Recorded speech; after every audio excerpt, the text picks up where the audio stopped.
Tonight, has violent disorder and drug dealing turned parts of Scotland's largest city into a no-go zone? We have a special report from Glasgow city centre and hear from a man who was assaulted twice in 4 months. Suddenly, you're getting kind of battered, and I think I blacked out for a few moments because the next thing I knew, I was on the ground. Also on tonight's programme, we meet the new Scotland boss, Sebastian Poglignoli. I'm maybe one of the youngest manager for the job, but I was also one of the youngest manager in Belgium. Everybody was surprised, and at the end it was an happy end. Both Poglignoli and the SFA say his age and lack of international experience are not an issue.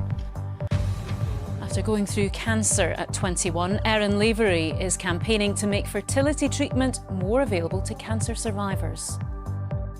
And in sport, we'll have more on Scotland's new head coach. We examine his style of play and ask what that means for the national side. Hello, I'm Laura Miller. This is Reporting Scotland.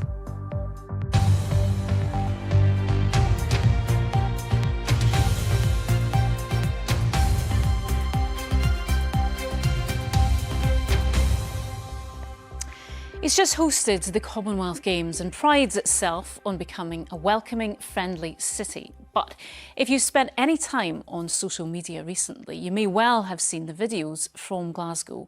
Drug deals in broad daylight, violent assaults, racial tensions spilling onto the streets. Some anti-immigration commentators say the city centre has become a no-go zone. To put these claims to the test, the BBC's Disclosure programme spent a week in and around Glasgow's crime spot to see for themselves. Disclosure's Miles Bonner reports, and a warning his piece contains scenes of violence. I had never been involved in a violent altercation, and then suddenly you're getting kind of battered, and I think I blacked out for a few moments because the next thing I knew, I was on the ground.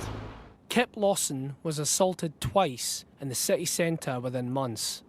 You know, I can't walk through my gorgeous town without feeling like something bad's going to happen. Like, it's wild. It's so unfortunate.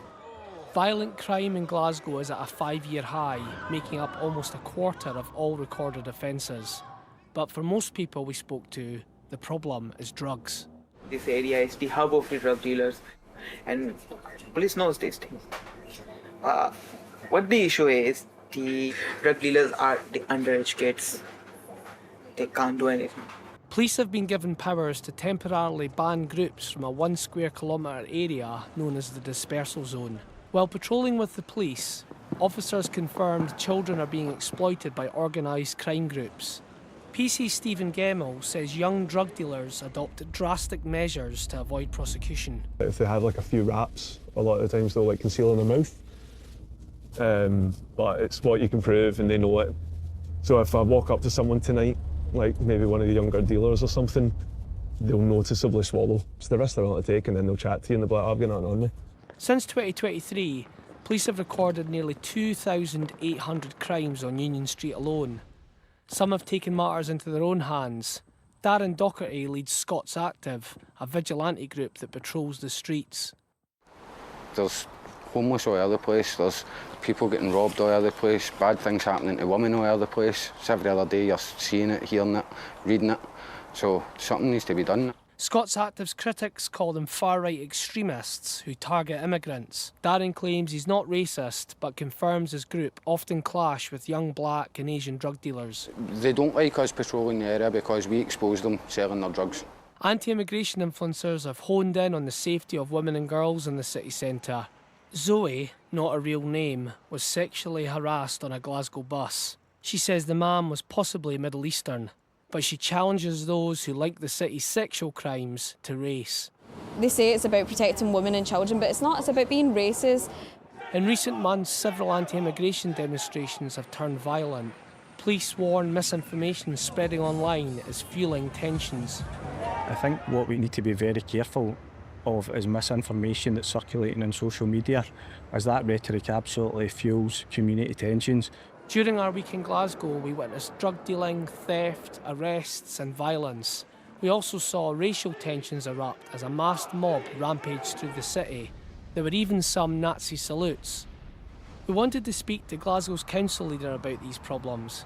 Instead, a spokesperson said they are committed to working with Police Scotland and other partners to ensure the city centre continues to be a welcoming and attractive place for everyone.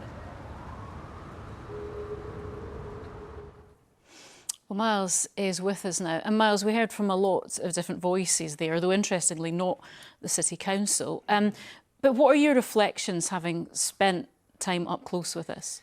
Yeah, well, I've lived in Glasgow for years, and I've been in those streets many, many times, and I was shocked to see how quickly the atmosphere would change. You know, out of nowhere, there'd be a fight involving cones and dogs, or, you know, one night when there was hardly any police, there would be groups that would intimidate our film crew. And, you know, it was quite strange to see that play out in a city I love. And then the other aspect with these protests, we weren't expecting to see that. We went down there to document the dispersal zone. So when they kicked off, we're like, these things, we weren't there to see that. But as the week went on, it was quite clear that the issues that we'd witnessed were feeding into that. So it was actually all connected in the end, the racial tension and all the problems. OK, Miles, thank you. And you can watch Miles' film Disclosure, Welcome to Glasgow on BBC One Scotland tonight at 9 o'clock and BBC Two Scotland at 11 p.m. It's also available on BBC iPlayer. Now, the new Scotland head coach, Sebastian Pocognoli, says the passionate nature of Scottish football was a key factor in his taking the job. Pocognoli was confirmed as Steve Clarke's successor yesterday and spoke to the media this morning. Clarke ended his 7-year reign earlier in the summer after Scotland failed to progress from the World Cup group stage. Here's our sports news correspondent, Chris McLaughlin. Emerging seemingly out of nowhere meets Scotland's new head coach. The Belgian didn't apply for the job, but now he has it. He's keen to explain why he thinks it'll work. I'm very reflecting about progressing every day, and I think Scotland can be a good fit for me, but also to bring the next generation here on the pitch and to develop them. His age might help with that. He becomes one of the youngest national bosses currently working. He had a good career as a left-back and retired just 5 years ago. Since hanging up his boots, he's won a title in Belgium and managed Monaco. So what can fans expect in terms of style? Front foot attacking and just play with a big heart, run more than the opponent and create chance and give some good vibes and energy in the stadium. His remit: continue giving Scotland fans tournaments to remember, but maybe throw in some results along the way. I thought they might have kept Naismith. He's Scottish, so why not have Naismith to do it like Ken? As long as he makes them win, that's all that matters. I don't know much about this new guy, but I'm looking forward to seeing what he does for the team and if he brings in new additions to the squad. It is a gamble, isn't it? No. Modern football is such that younger coaches, younger managers are getting jobs all the time. There is a preconceived idea that international managers are towards the end of their career. They've had a good club career and then they go into international management. When you do the analysis, there's actually no correlation between experience and success at international level. Yes, analysis, algorithms, AI, all playing a big part of this recruitment process. So we looked at 10 different countries, similar size to Scotland, similar population base, similar wealth and football history, and said, right, what are they doing that we need to make sure we're doing to continually get out of group stages and progress? And I think from that point of view, you then get a data set that you then put against the coaches. We looked at over 40 coaches from that point of view, and then that leads you to who you actually want to talk to and then start the personal bit. Fans wanted different, and they've got it. What comes next is up to Sebastian Pocognoli.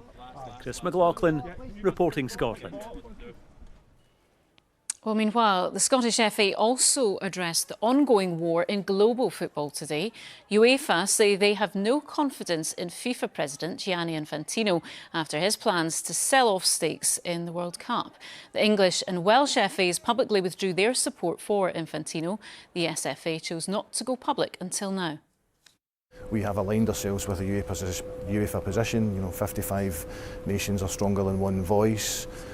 Their statements since then have talked about a lack of confidence in the FIFA leadership, and the Scottish FA agree completely with that decision. So the Scottish FA will not be voting for Gianni Infantino when re-election comes round in early 2027.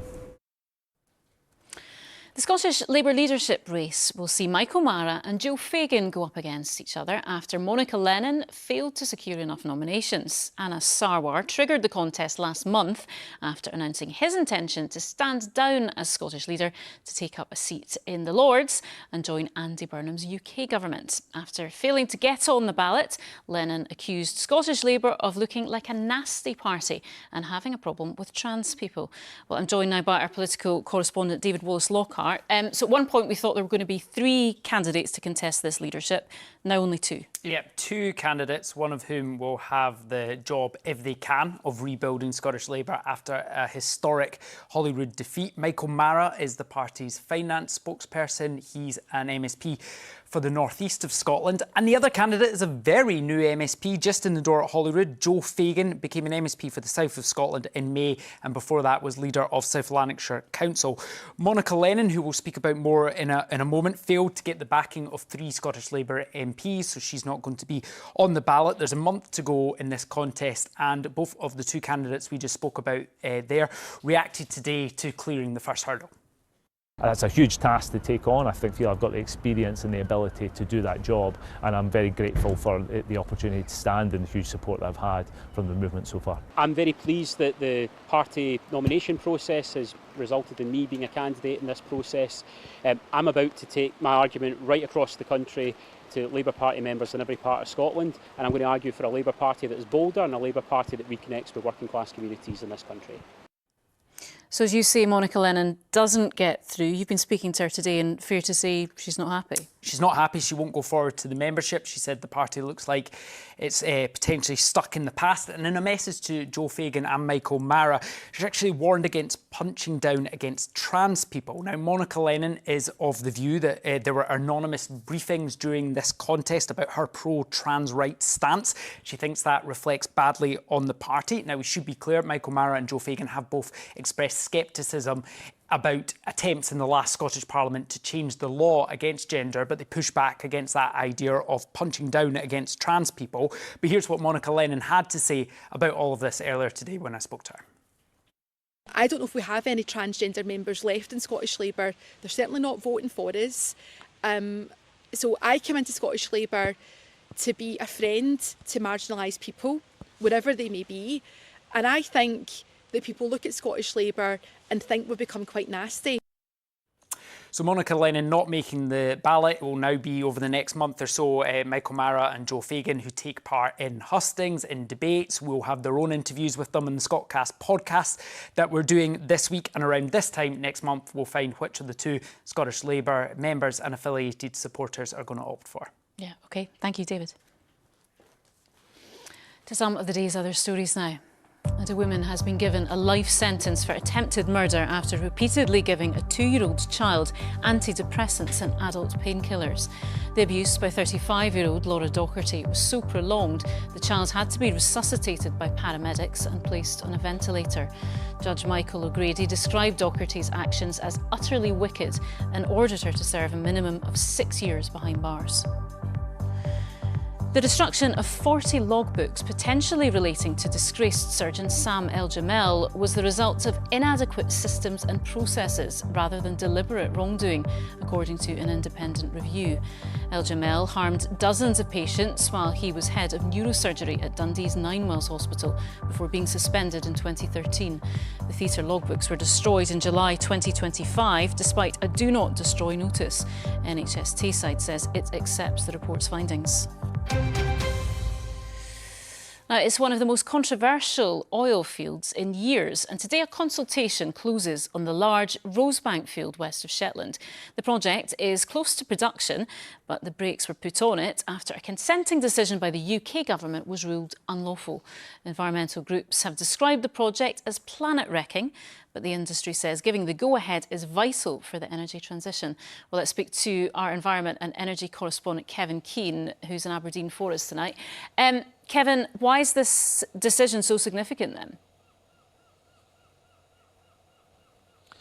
Well, Rosebank and also the Jackdaw gas field are both seen as important in terms of setting the shape of the UK's future energy transition. Both important and significant in their own right, but also part of a conveyor belt of new developments. And if they're given the go-ahead, we can expect more projects to come in behind it. That, the industry says, is important to allow time for the green economy to grow and create new jobs for existing oil and gas workers. If they are rejected, then likely those projects will not come forward, many of them in any case, and that will undoubtedly see an acceleration of the decline of the North Sea.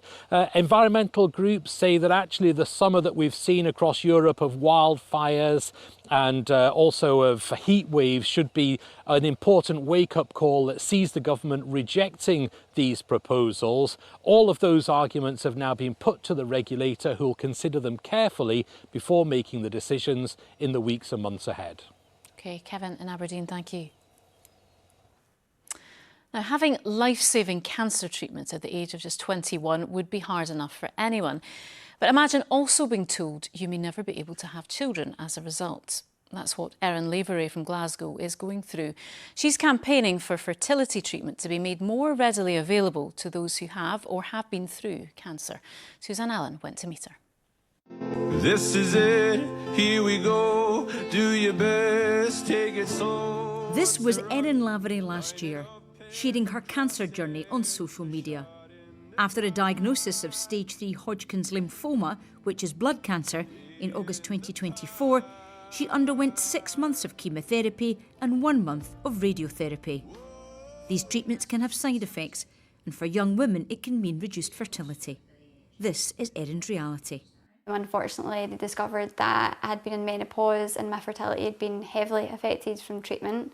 So with that appointment, they'd also told me that if I want to have kids of my own, my only option would be egg preservation, but that would not be funded on the NHS because of the cancer treatment that I had. Erin's still living at home with her parents to save as much money as possible to pay for treatment. Sometimes the NHS will provide egg freezing and storage, but the process can take weeks or months and needs to be done before chemotherapy and radiotherapy. Erin was very ill and needed to start treatment as soon as possible. Now she's cancer-free. I had such a long diagnosis process, so I was sick for around 1.5 years, but I was going consistently to my GP for a year before my diagnosis. So in the back of my head, I'm constantly thinking, if they'd diagnosed me when I first started going, I would have been able to get my eggs preserved. I wouldn't have been too sick to have them done at that point. I would have got it and it would have been funded. So now it feels a bit like a punishment that I now need to pay for it. Like, yeah, you need to do this, and if you're going to do it, it's going to cost you £8,000. Now Erin's campaigning for greater access to fertility services for those who have survived cancer or are still going through treatment. I'm very lucky that my family are going to help me fund this, and I'm in such a lucky position to have that, but there's so many girls that don't have that. The Public Health Minister, Mary Todd, said decisions should be made by health boards on a case-by-case basis, but that she was sympathetic to Erin's campaign and the Scottish Government would shortly outline a new review of IVF services. Suzanne Allen reporting, Scotland, Glasgow. OK, let's get tonight's sport now with Jane and a new man in charge of Scotland. A new manager, intriguing times ahead. Thank you very much. Yes, as we've been hearing, Scotland has a new head coach, and Sebastian Pogonoli says he plans to bring direct football with more aggression. So what does that look like? Is it tough tackling? Is it more intensity when defending? Or can the Belgian bring a bit of flair to the national team? Well, all will be revealed in Ljubljana on the 26th of September when Scotland kick off their Nations League campaign against Slovenia. But in the meantime, here are some insights from a Belgian football experts. Well, he's a very adaptive coach. He's a very modern and exciting coach. So unlike under Steve Clarke, where I think the criticism for a long time was a lot to do with tactical inflexibility and not offering enough in offensive areas of the pitch. These are areas that Sebastian Pogonoli is actually very strong in. So Scotland fans should expect a highly organised side, a more physically fit side. I think the players are going to see and feel the difference more than anybody else. Well, it certainly sounds promising, doesn't it? But is Sebastian Pocognoli what Scotland needs as they enter another major tournament cycle? Well, I've been getting the thoughts of former Scotland winger Pat Nevin. I must admit I was surprised. It took me completely by surprise.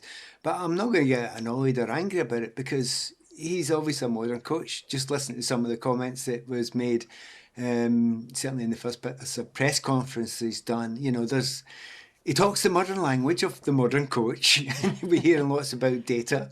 And that's fine. That's okay. Until the first game, until the first half hour. You know, in that game, I think it's away in Ljubljana against Slovenia.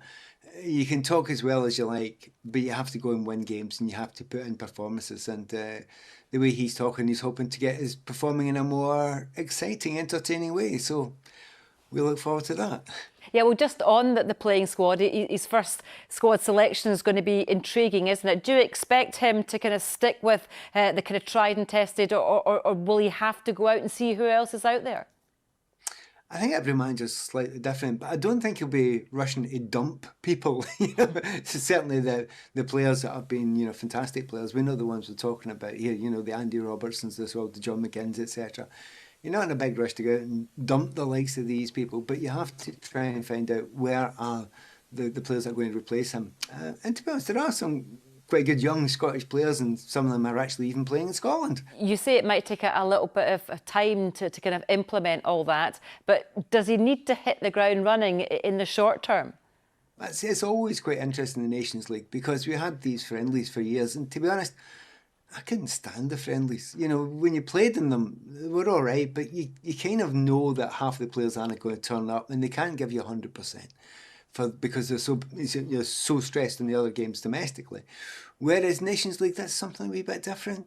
So we've got games that mean something, and you'll learn a lot from those games. And the likes of Slovenia, the Swiss, North Macedonia, they're no mugs. So I think you will find out a great deal without being over panicked about it at this time.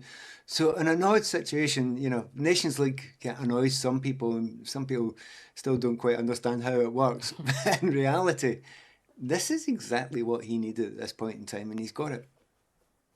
Now, Celtic supporters are expected to get around 5% of the tickets available for next month's League Cup tie against Rangers at Ibrox. That's well below the visiting allocation for the Scottish Cup tie in March, which led to violence, pitch invasions and several arrests. Well, Rangers booked their place in the quarter-finals with a 5-1 thumping of St Mirren, which has eased some pressure on the new manager Derek McInnes, who'd endured a disappointing start to his Ibrox career. The big shock of the round came at Ochilview with Stenhousemuir beating Premiership side Motherwell after extra time. Hearts, so they came from behind to beat Inverness 6-2, with Claudio Braga one of 5 players on the score sheet, while Owen Elding scored the only goal of the game at Easter Road to see Hibernian edge past Partick Thistle. And this is the draw for the quarter-finals then. That's Old Firm match will take place at Ibrox. Stenhousemuir have landed another home tie, this time against Hearts. Hibs will head to Dingwall to place Ross County, and it's Kilmarnock against Aberdeen at Rugby Park. And Hearts started the defence of their SWPL title in style with a convincing win over Aberdeen.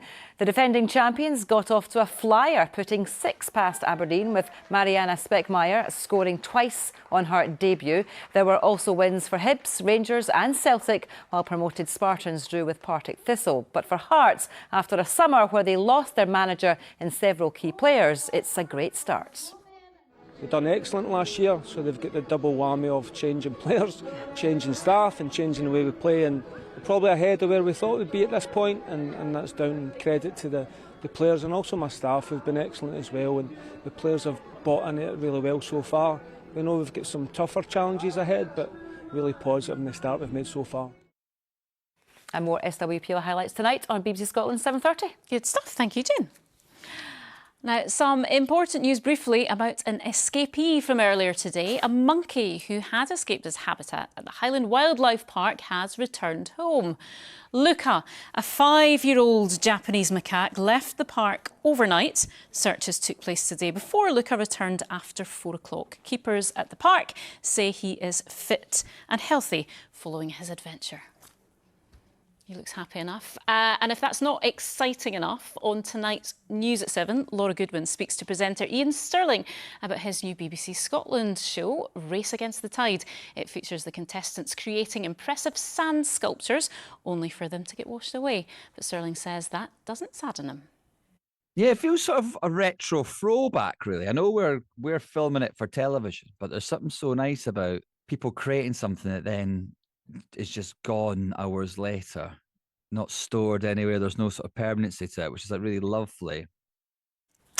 I'm not sure if we've had the weather for sandcastles today, have we? Not for most of us, but I just want people to look at these beautiful blue skies and the sun, because I promise it was there for some. But yeah, for most of us, it's been cloudy. It's been quite humid feeling, actually, and it's going to stay unsettled too as we move through this week. But there was some sunshine, and actually that sunshine found largely across Caithness and also the Northern Isles. But elsewhere, as I said, it has been rather cloudy. We've seen a few showers too across much of the north and the northeast, but then we have had this heavy, persistent rain pushing in, and indeed overnight it's going to be a wet one for the most part. That rain slowly working its way northwards and eastwards, heavy for a time, but tending to turn more showery by morning. Behind it, it will be cloudy. Good few showers too pushing in from the west, and there will be some clear spells too. But as we can see, definitely not a cold night to come. Temperatures still holding in double digits, although it will be breezy around the coast and in the Isles.